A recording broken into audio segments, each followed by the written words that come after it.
লুৰিণজ্যোতি গগৈয়ে যোৱাকালি ৰাহুল গান্ধীৰ ভৰিত ধৰি আহিছে নে নাই?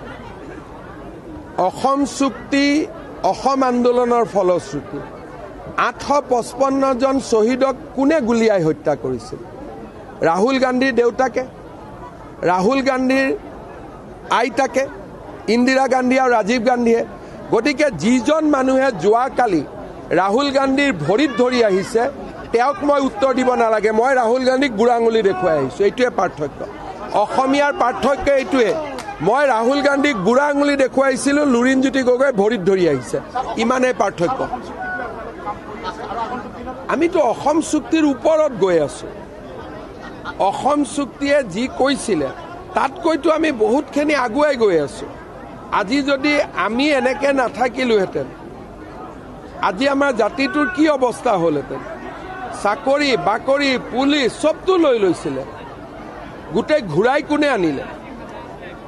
আজি গোটেই যিসকলে নাটক কৰিলে তেওঁলোকেতো একো কৰি দিব নোৱাৰিলে, কিন্তু আজি অসমীয়াৰ স্বাভিমান অসমত ঘূৰাই কোনে আনিলে? ইমান দিনে অসমীয়াক তেওঁলোকে দৌৰাই আছিলে, এই জেগাৰ পৰা সেই জেগাত, সেই জেগাৰ পৰা সেই জেগাত, ধুবুৰীৰ পৰা মানকাছাৰ, মানকাছাৰৰ পৰা গৌৰীপুৰ, গৌৰীপুৰৰ পৰা বৰপেটা।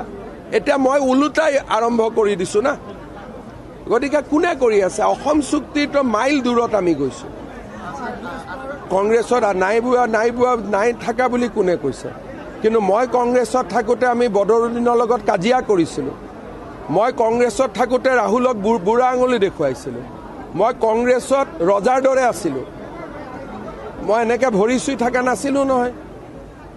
মই কংগ্ৰেছত দমত আছিলোঁ, যেতিয়া আছিলোঁ কংগ্ৰেছত থাকোঁতেওতো মই দমত আছিলোঁ। কেতিয়াবা তলত থকা দেখিছিল নেকি মোক?